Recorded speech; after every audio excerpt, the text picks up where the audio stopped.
Hi, my name is Learners-EDU-585-Hzaiyen. I am a curriculum coach, and I'm here to give you some information on how to effectively plan your own professional development opportunities for your district.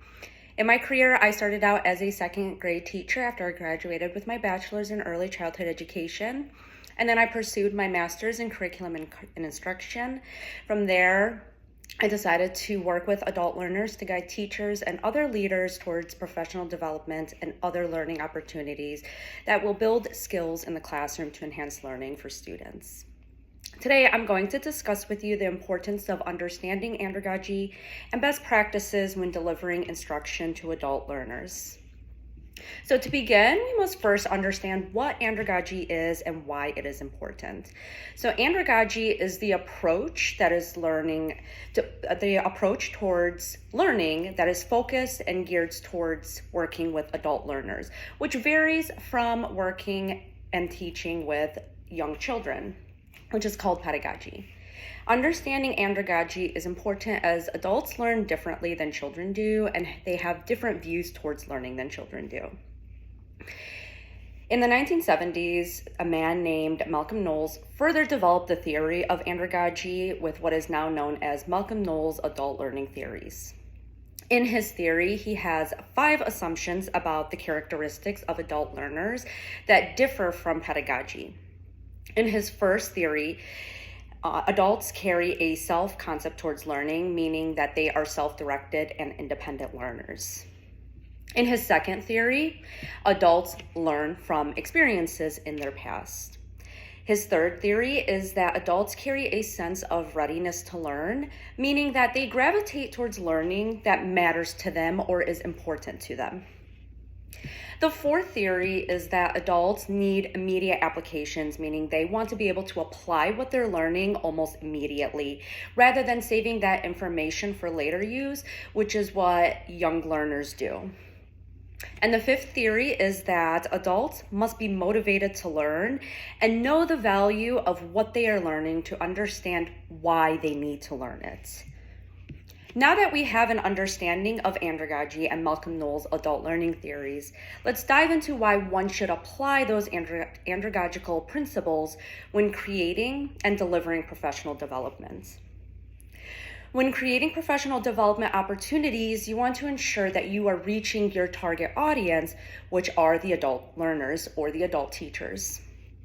Applying principles of andragogy into professional development creates for a more dynamic and effective learning environment for those adult learners, which in turn enhances the professional development and the teacher's teaching practices.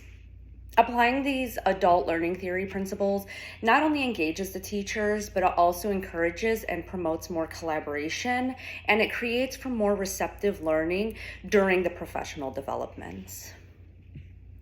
Now I'm going to share a few best practices for creating and delivering effective and engaging presentations to your adult learners. So one strategy is to build a connection with your audience before sharing your content. Now this is something I feel many teachers do with their young learners, and it's just as important to do the same with adult learners. Building that connection with your audience makes them more receptive towards learning and allows them to make connections as they are learning. The second strategy is to communicate intent with your audience. So taking that time to communicate with your audience what they will be learning and why they will be learning it will make them more receptive towards the presentation. Their strategy goes along with Malcolm Knowles' theory on motivation and a sense of why towards learning for adults. A third strategy one can use for creating and delivering effective and engaging presentations to adult learners is to use a variety of engagement strategies in your presentation.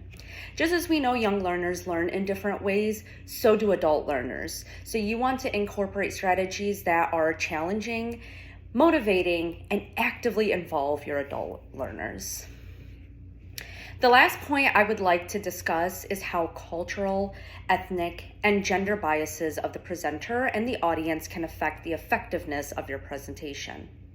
When you are designing a presentation, it is important to consider the audience that you will be presenting to and ensuring you are steering away from information or media that is biased towards the different cultures, ethnics, and genders of not only you, but also the audience that you are presenting to. There are a number of strategies that one can implement in their presentations to reduce or eliminate bias. One way to do so is to promote empathy for the learners. This will engage and encourage and promote diversity and an understanding of various perspectives throughout the professional development. Promoting an inclusive environment for your audience creates a space where everyone feels safe and comfortable to minimize or reduce that bias. I hope you found all of that information very helpful and useful towards designing and presenting your own professional development sessions.